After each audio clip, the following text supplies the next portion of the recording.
I'm Walter Cronkite. This is the story of Mustafa Kemal Atatürk, the strong man who in a little more than a decade led Turkey out of the Middle Ages and into the 20th century. The story, The Incredible Turk, as the Prudential Insurance Company of America presents the 20th century.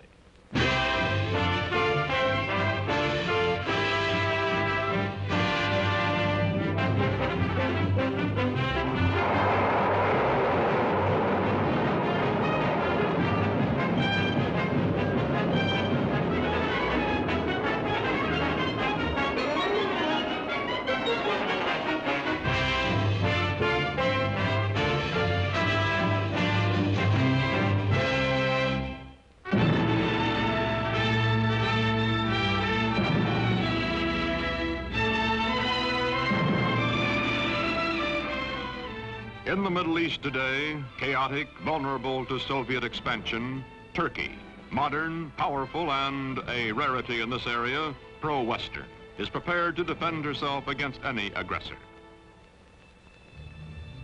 This is the border between Russia and Turkey, guarded day and night. The red sentry does not know he is being photographed from across this border. He feels that he is being watched.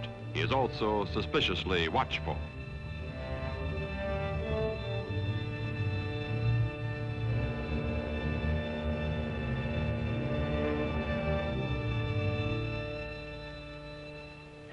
Today, Turkish cavalry defends the broken, desolate terrain at the edge of Asia Minor. These cavalry squadrons are part of the strongest fighting force in the Middle East, the Army of Turkey, a democratic-minded member of NATO, military partner of the United States.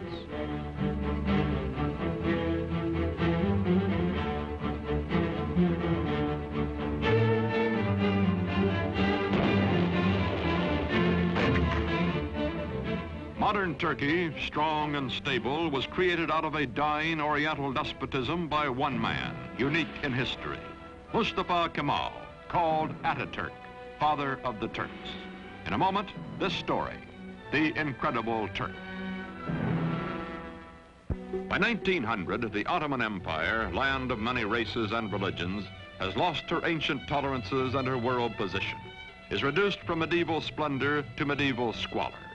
Ruled by inept autocrats, ruined by foreign wars and exploited by foreigners, the people are sunk in poverty, lost in lethargy, mostly illiterate. The Turkish Empire continues to exist only because the European nations cannot agree among themselves to dismember her.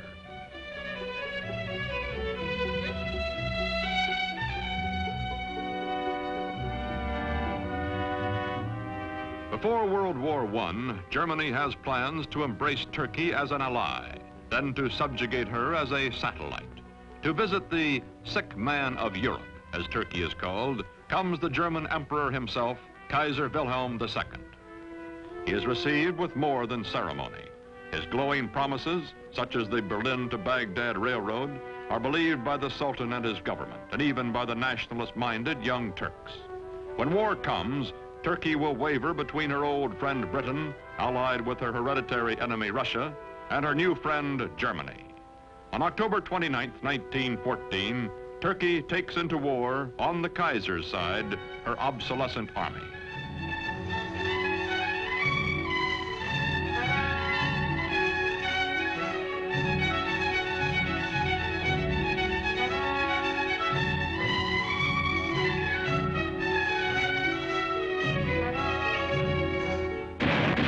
February 1915, the British plan to force the Dardanelles past Gallipoli, take Constantinople, and free Russian shipping in one naval campaign. Mustafa Kemal is an unknown officer commanding a feeble Turkish division at Gallipoli. His brilliant strategy and ferocious personal leadership changed the course of the battle, the campaign, and the war. After 10 months, the British signal defeat and steam away, leaving on the historic shore of the Hellespont a new hero in Turkey. One victory, one great military commander are not enough. The defeat of the Central Powers by the Allies brings the end of the old Ottoman Empire. It is carved away, leaving only Turkey proper, a much smaller and more homogeneous land which, with leadership, may become a nation. November 1918. The ships of the victors crowd the harbor at Constantinople after World War I. From the palace of a weak and corrupt sultan, there comes no opposition. Turks bowing to Mecca accept their fate.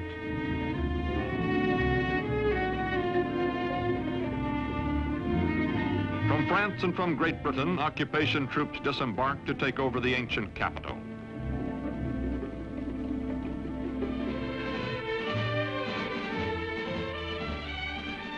Sure that the Allied armies in Constantinople will do nothing to prevent it, Greece is preparing for an invasion of Turkey.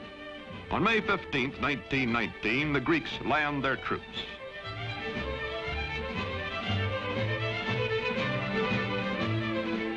In Ankara, in the heart of Turkey, Mustafa Kemal organizes the Turkish liberation movement, takes command of the Free Turkish Army.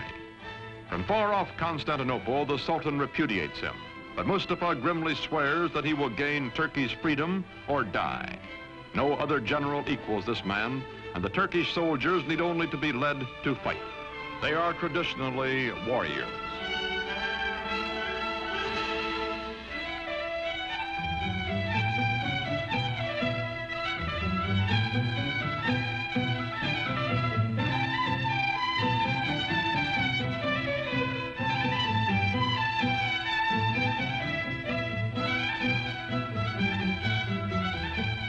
Quickly, Mustafa Kemal gathers the forces of an occupied Turkey under his almost unchallenged domination. His hastily recruited bodyguards stand ready to defend him with their lives. Mustafa Kemal pits his cold, inexhaustible toughness, his unyielding determination, his knowledge that the people are with him, against the continued fanatic opposition of the Sultan's government. Ammunition must be made by hand, by old men and hungry workmen, boys and children. Mustafa Kemal's Turkey is going into battle with the Greeks.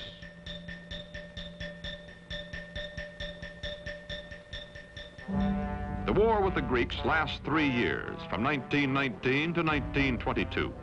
The Turkish people know it is a war of extermination, atrocious, no quarter given or asked. Heroically led, the Turks advance against the invaders. The women leave their endangered homes to carry shells to the army.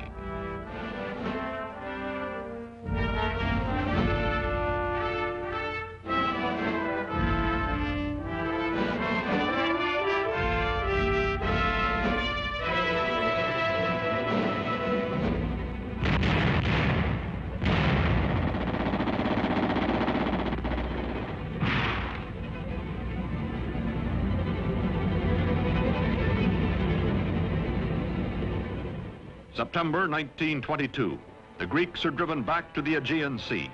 Offshore, Allied rescue ships stand by. Into the seaport of Smyrna, called Izmir by the Turks, pour thousands of Greeks, joined by sympathetic Christian minorities, fleeing before the armies of the man whom the British call the most terrible of all the terrible Turks. From the ships, bread comes to the docks for the desperate refugees. Bread so that they may live another day.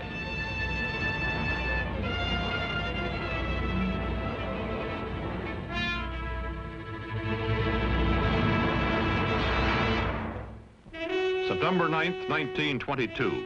The Turks enter Smyrna, last stronghold of the invaders. They take vengeance against the Greeks for whole Turkish villages wiped out, for their kinsmen massacred. The burning of Smyrna, the final atrocity that both the Greeks and the Turks disavow, ends a war that has become an unendurable nightmare for both sides. Its polyglot population takes to the sea as the flames destroy the great Homeric city.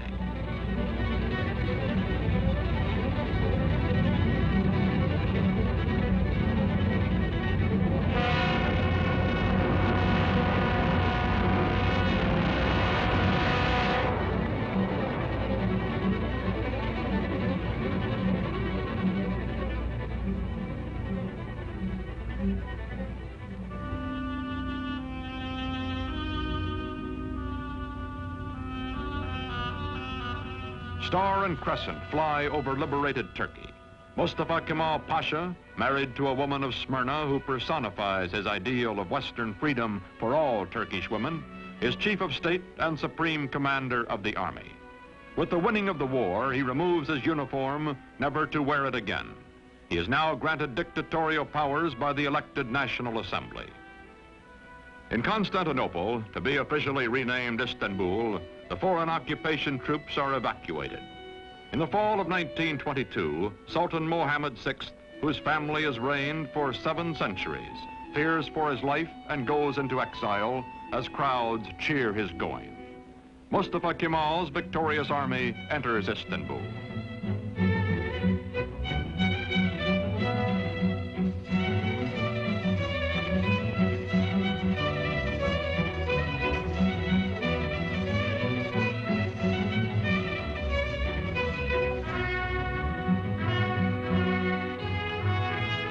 First president of the First Turkish Republic, Mustafa Kemal, during the 1920s, keeps his limitless wartime powers and his command of the army, makes the hard, dry town of Ankara his capital. His fantastic dream is not of empire or conquest, but of creating a democratic Turkey, a new kind of Turk in his lifetime. The Ottoman sultans also had been caliphs, secular and religious rulers. Turkey's new government separates church and state. Instead of Friday, day sacred to Islam, when Muslims everywhere ritually cleanse themselves, the Western Sunday is proclaimed the official day of rest. Although Mustafa Kemal insists on personal religious freedom, it is known that he personally detests the gesture of abasement prescribed for worship when Muslims touch their foreheads to the floor in their brimless headgear.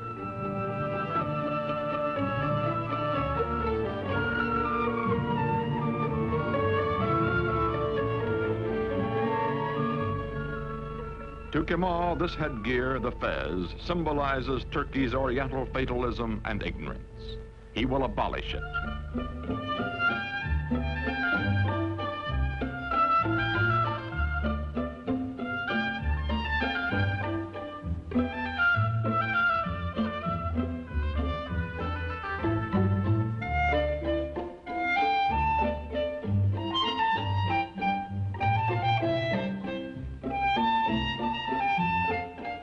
Wearing the fez becomes an act of treason. European hat makers unload in Turkey. But woe betide the foreigner who dares laugh at a Turk in his new hat. More than 90% of Turkey's 13 millions are illiterate. Mustafa, who earned in school his second name, Kemal, meaning excellent, himself takes charge of replacing the difficult, obsolete Arabic script. A new Latin alphabet, a revised and standardized Turkish language are prepared by experts bullied into haste by Kemal.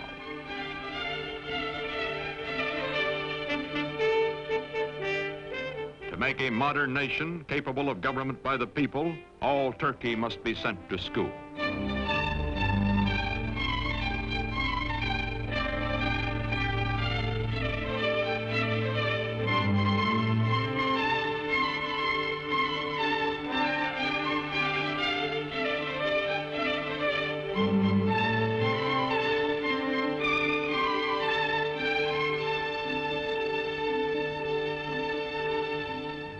Islamic traditions are shattered.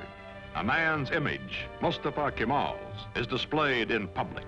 He also orders all Turks to adopt Western-style family names and is himself christened Ataturk, meaning father of the Turks. The faces of Turkish girls and women are hidden, and they live in virtual slavery until Ataturk unveils them by decree. Now divorced from his wife, he takes pleasure in the company of emancipated women and insists that all Turkish women adopt Western clothes, gives them equal rights under the law after abolishing polygamy, and opens to women all the trades and all the professions.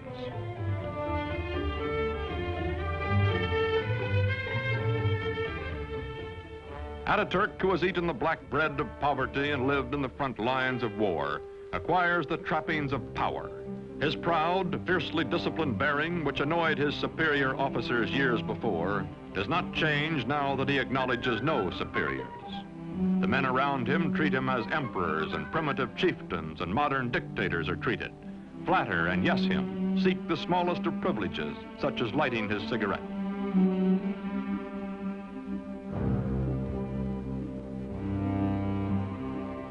Man in a hurry, he has no time for opposition or for modifying his programs. Is too concentrated to pay the slightest attention to the awkward and harassed civil servant who is about to drip peach juice on his shoulder, or to the waiter who will wipe it off.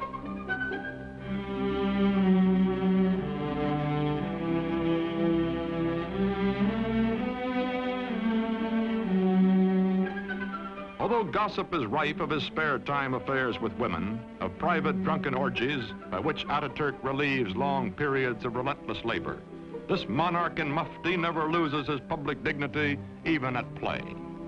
He is adored, also respected, also hated and feared and ruthless in dealing with those who oppose him. Now he goes into the countryside, to remote villages, to archaic farms, to rouse the lethargic and primitive peasants. His credo, Turk, be proud, work, be confident.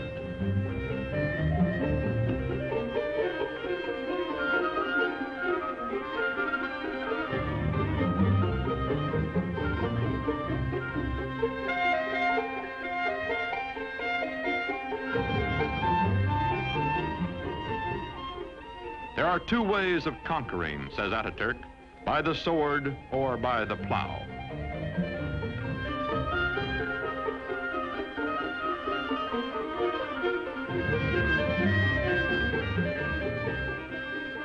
To show his phlegmatic peasants what he wants, he buys land, demonstrates the advantages of tractors. Ataturk, son of a civil servant, military careerist, now all-powerful dictator, becomes a model Sunday farmer.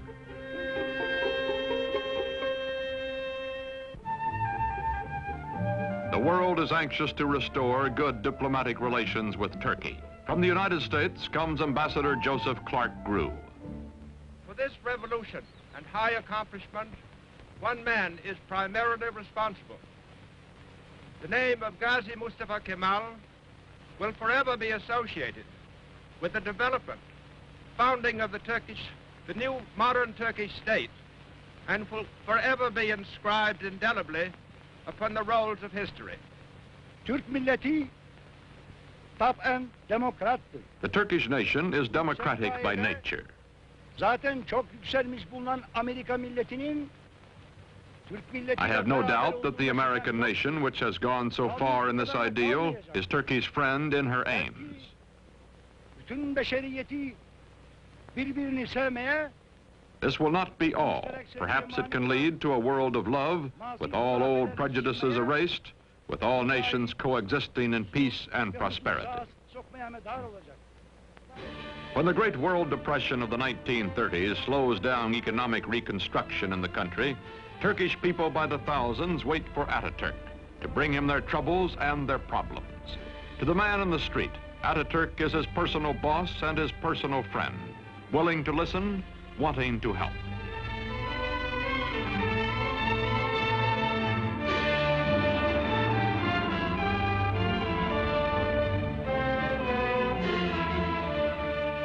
All over the country, Ataturk preaches the ways of the West, scolds and harries workmen to carry out his forcible plan for industrializing the Turkish Republic.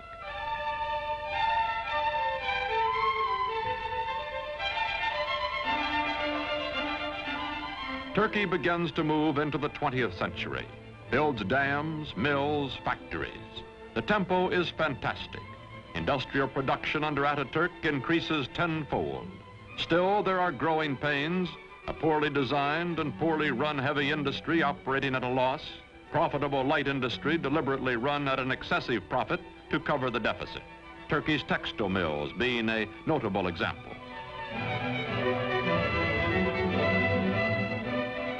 The European nations compete briskly for Turkish trade, for her surpluses, her chrome, and her tobacco, in exchange for the manufactured goods, machinery, and arms she imports. Turkey's foreign relations are excellent, but war is in the offing.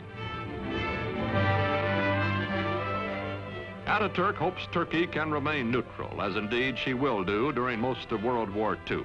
But meantime, he must mend his defenses and re-equip his neglected army, a bayonet army from an earlier era of belligerence.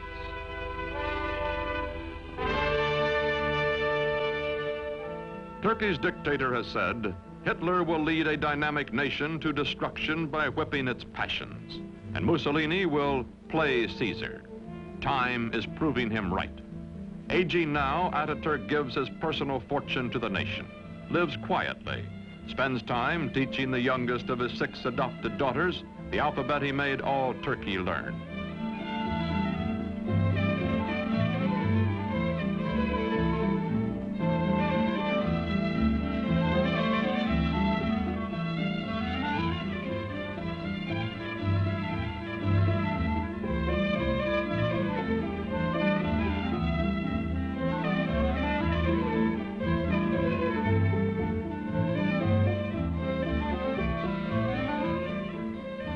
Watching his young nation, Father Ataturk believes in her democratic future and has preserved for her under his autocratic rule the Republican Constitution and the secret ballot which will elect his successors. His severest Western critic grudgingly admits, Ataturk is dictator so that Turkey may never again have a dictator. The Shah of Iran is among the neighboring rulers who come to admire Ataturk's prospering, progressive nation. The Emir of Transjordan comes. The Arab world is impressed by Turkey, but later when nationalism develops throughout Islam, none of its leaders will have Ataturk's genius or his convictions.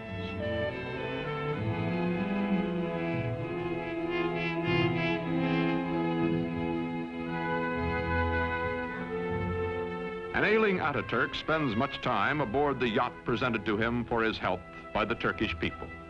Long ago, he has said, I will lead my people by the hand along the road until their feet are sure and they know the way. Then my work will be done.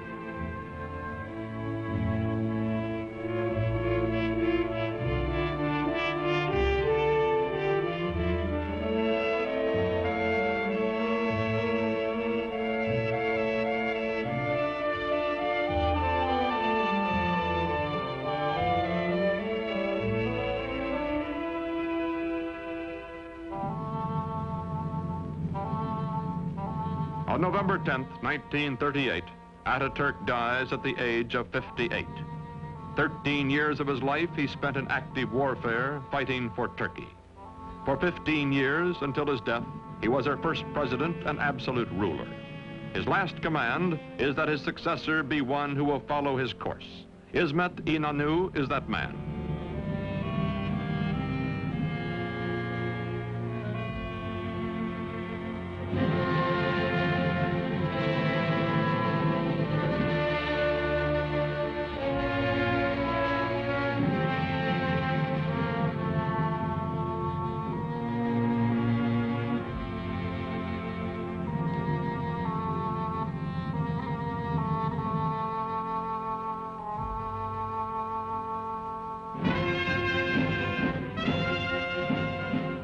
Today, this mausoleum is a shrine for his people, who well and truly mourned for Ataturk.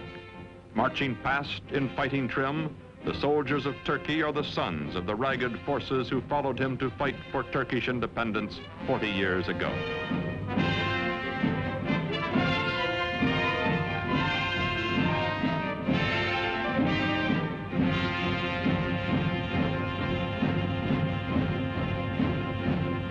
Modern Turkey is a vigorous ally of the West.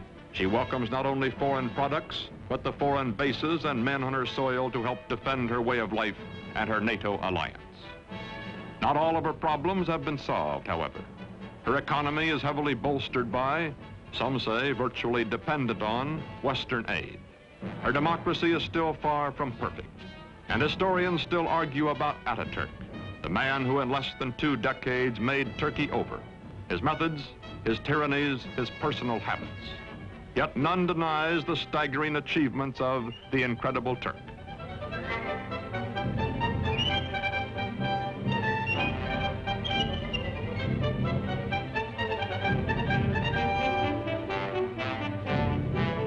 These, our allies, guarding the gates to the east, are the inheritors, the children of Mustafa Kemal Atatürk.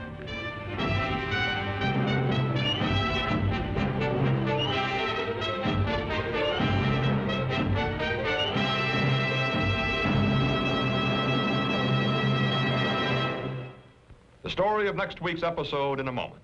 And now a message from your host, the Prudential Insurance Company of America.